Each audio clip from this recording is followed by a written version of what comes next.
Hello everyone, my name is Avinash Singh. आज हम discuss करेंगे कि एनिमल क्या होते हैं। यहाँ पे हम एनिमल्स के स्पेशल फीचर्स के बारे में डिस्कस करेंगे कि व्हाट इज़ एनिमल। आप सभी लोग आपने आसपास देखते हैं, बहुत से तरीके के ऑर्गेनिज्म आपको देखने को मिलते हैं। उसमें कुछ होते हैं प्लांट्स, कुछ होते हैं एनिमल्स। एनिमल्स में आपको लाइक हाउस फ्लाई देखने को मिल जाएगी, मॉस्किटो देखने को मिल जाएगा, बहुत सारे ह्यूमन बींग्स देखने को मिल जाएंगे, बहुत सारे अदर एनिमल्स मिल जाएंगे लाइक कैट, डॉग, फिश, काऊ, बफेलो, गोट। आप जो भी अपने आसपास देखते हैं वो सारे के सारे एनिमल किंगडम में ही आते हैं और वो सारे के सारे एनिमल ही कहलाते हैं। यहाँ पर हम एनिमल के बारे में जानेंगे कि एनिमल अगर हमारे सामने आता है तो हम कैसे पहचानेंगे कि भाई एनिमल क्या होता है। आप सभी पहले से जानते हैं कि एनिमल क्या होता है, तो हम यहाँ पे कुछ स्पेसिफिक फीचर या जो बेसिक जनरल फीचर्स हैं उस पर हम फोकस कर लेते हैं कि एनिमल होता क्या है। देखिए, जितने भी एनिमल्स होते हैं, अगर हम एनिमल की बात करें तो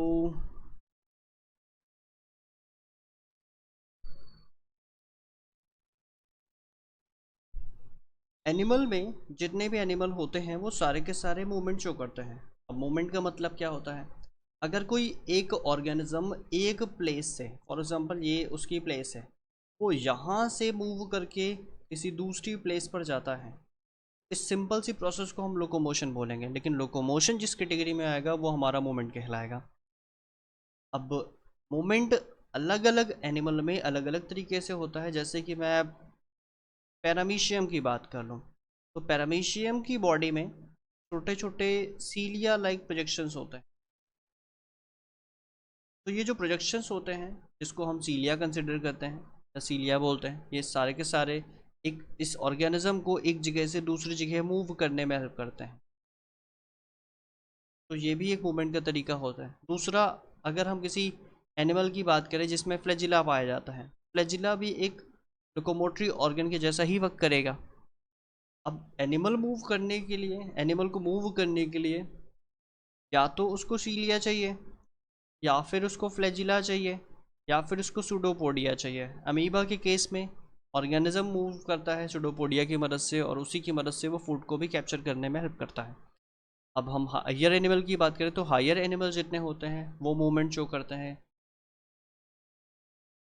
अपने लिम्स की मदद से। जैसे हम ह्यूमन बींग की बात कर ले, काऊ, डॉग, बफेलो, गोट, इन सब की बात करें तो ये लिम्स की मदद से लोकोमोशन शो करते हैं।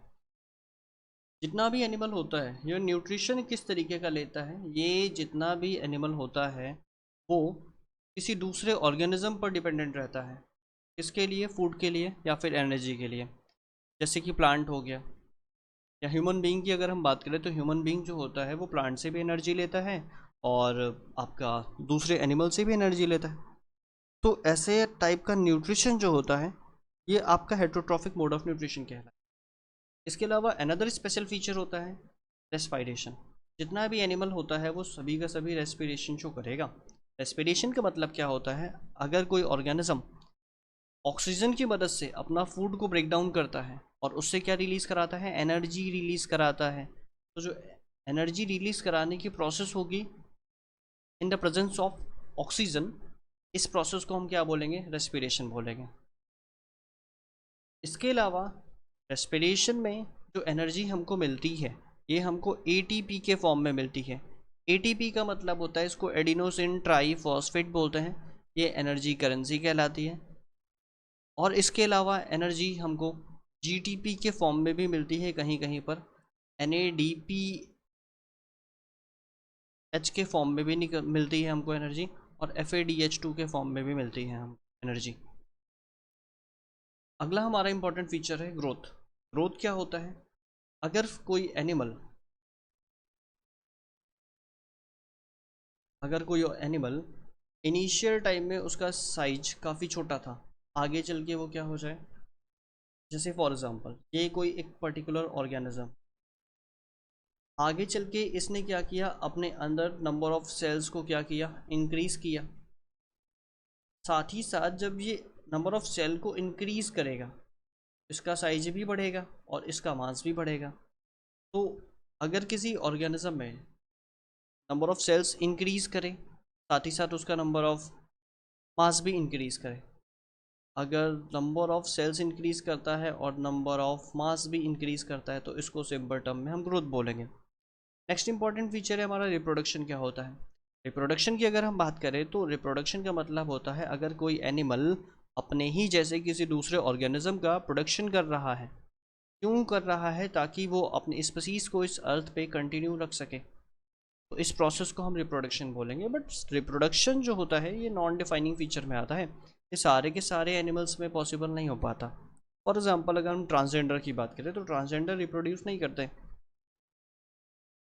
ये जितने भी एनिमल लाइक म्यूल की बात कर लो, हिनी की बात कर लो, ये सारे के सारे रिप्रोडक्शन नहीं शो करते हैं।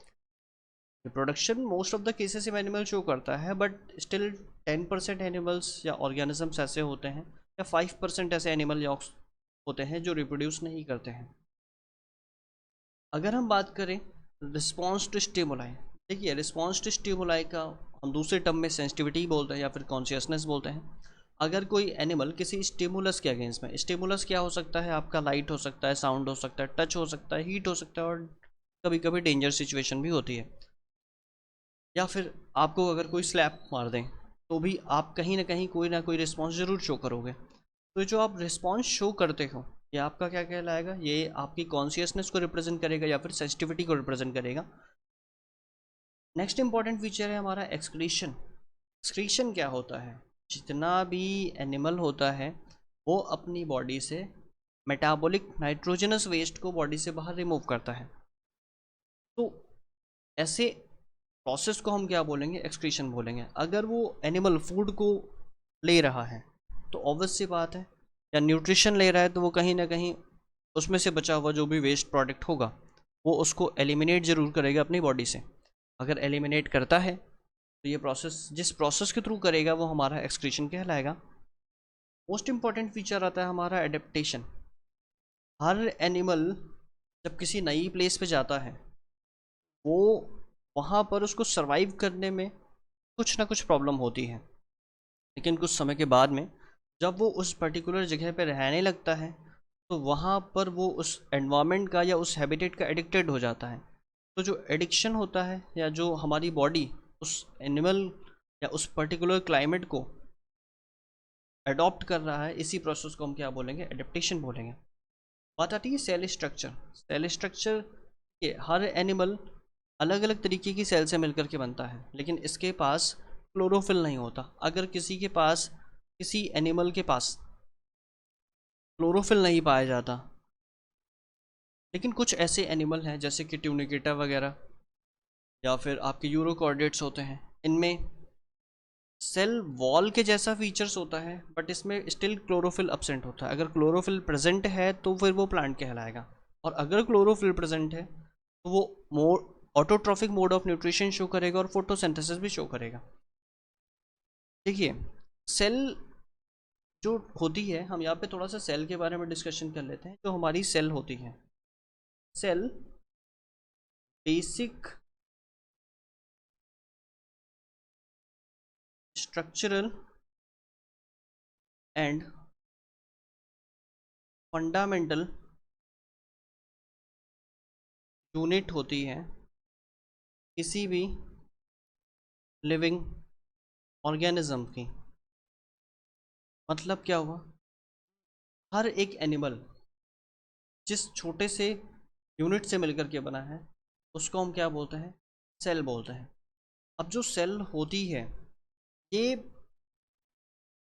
On the basis of nucleus, nucleus के बिहाफ पर सेल हमारी दो तरीके की होती है। पहली हमारी सेल होती है प्रोकैरियोटिक सेल, दूसरी हमारी होती है, इसको हम ट्रू सेल के नाम से भी जानते हैं, दूसरी हमारी होती है यूकैरियोटिक सेल।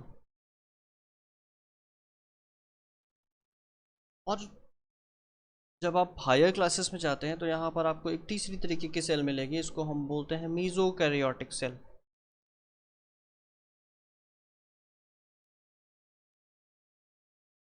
प्रोकैरियोटिक सेल का मतलब होता है, देखिए ये बेसिकली अगर मैं इसके एग्जांपल्स पहले डिस्कस कर लेता हूँ। इसके एग्जांपल में किंगडम मोनेरा आता है, अब किंगडम मोनेरा में क्या आते हैं, जितने भी तरीके के आपके बैक्टीरियाज होते हैं, सारे के सारे बैक्टीरिया किंगडम मोनेरा में आते हैं। मीज़ोकैरियोट्स में आपके कुछ प्रोटिस्टा आते हैं, जैसे कि डाइनोफ्लैजिलेट्स हो गया, डायटम्स हो गया, क्राइसोफाइट्स हो गए।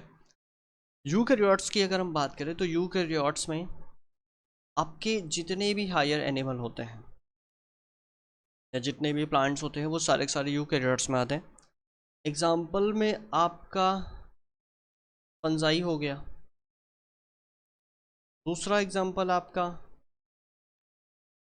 प्लांट्स हो गए, तीसरा एग्जाम्पल आपका एनिमल्स हो गए, और इसके अलावा कुछ आपके प्रोटोजोवंस होते हैं जो कि प्रोटिस्टा के अंडर आते हैं according to RH Whittaker classification system. अब हम डिस्कस करते हैं कि प्रोकैरियोटिक यूकैरियोटिक सेल क्या होते हैं, फिर लास्ट में हम डिस्कस करेंगे कि मीज़ोकैरियोटिक सेल क्या होती है। देखिए, अगर कोई एनिमल है, फॉर एग्जांपल ये कोई बैक्टीरिया है, इस बैक्टीरिया के पास न्यूक्लियस अब्सेंट है, तो अगर किसी बैक्टीरिया के पास न्यूक्लियस जैसी कोई चीज़ नहीं पाई जाती है या किसी ऑर्गेनिज्म के पास न्यूक्लियस जैसी कोई चीज़ नहीं पाई जाती है, तो ऐसा ऑर्गेनिज्म आपका प्रोकैरियोट्स कहलाएगा, और ऐसी सेल आपकी प्रोकैरियोटिक सेल कहलाएगी। इसमें सारे के सारे बैक्टीरिया आते हैं। अब बैक्टीरिया का जो जेनेटिक मटेरियल होता है वो उसके साइटोसोल में फ्रीली फ्लोट करता रहता है। अच्छा, न्यूक्लियस के बारे में थोड़ा सा डिस्कस कर ले कि न्यूक्लियस जो होता है ये सेल का ब्रेन कहलाता है। इस बात पे ध्यान रखिएगा, क्योंकि सेल के अंदर जितने भी फंक्शंस होते हैं वो सारा का सारा उसका जो कमांड सेंटर होता है वो कहीं ना कहीं न्यूक्लियस से ही होता है। यूकैरियोटिक सेल की बात करें, यूकैरियोटिक सेल में फॉर एग्जांपल ये हमारी कोई सेल है, लाइक हम किसी फंगस की बात कर ले या किसी एनिमल सेल की बात कर ले, इसके पास न्यूक्लियस कैसा होगा, वेल डेवलप होगा। अब वेल डेवलप न्यूक्लियस का मतलब क्या होता है, यहाँ पर हम डिस्कस करते हैं कि वेल डेवलप न्यूक्लियस क्या होता है। भाई देखिए, वेल डेवलप न्यूक्लियस में अगर हम डिस्कस करें तो इसमें सबसे पहला इसके पास इसकी न्यूक्लियर मेम्ब्रेन प्रेजेंट होगी, दूसरा इसके पास न्यूक्लियोलस प्रेजेंट होगा, तीसरा इसके पास न्यूक्लियोप्लाज्म प्रेजेंट होगा, और चौथा इसके पास में न्यूक्लियर पोर्स भी प्रेजेंट होंगे। अगर किसी भी ऑर्गेनिज्म में ये सारे फीचर्स न्यूक्लियस के अंदर पाए जा रहे हैं तो वो ऑर्गेनिज्म क्या कहलाएगा, यूकैरियोट्स कहलाएगा। और ऐसे ऑर्गेनिज्म जो सेल होती है वो यूकैरियोटिक सेल कहलाती है। अगर हम मीज़ोकैरियोट की बात करें तो मीज़ोकैरियोट सेल में न्यूक्लियस तो होता है, लेकिन इसमें इसका जो DNA होता है, इस DNA के पास हिस्टोन प्रोटीन अब्सेंट होती है। अगर किसी ऑर्गेनिज्म में DNA एग्जिस्ट करे, न्यूक्लियस एग्जिस्ट करे, बट उसके पास उसका हिस्टोन प्रोटीन अब्सेंट रहे, ऐसे सेल को हम बोलते हैं मीज़ोकैरियोटिक सेल, और ऐसे ऑर्गेनिज्म को बोलते हैं मीज़ोकैरियोट्स। इसमें कुछ प्रोटिस्टा आते हैं। आज के लिए बस हम इतना ही रखते हैं। आज हमने डिस्कस किया कि भाई एनिमल्स के फीचर्स क्या होते हैं। नेक्स्ट क्लास में हम डिस्कस करेंगे कि एनिमल का क्लासिफिकेशन किस बिहाफ पे किया जाता है और एनिमल क्या होते हैं और किस बिहाफ पे उसका डिस्कशन किया गया। Thank you, that's all.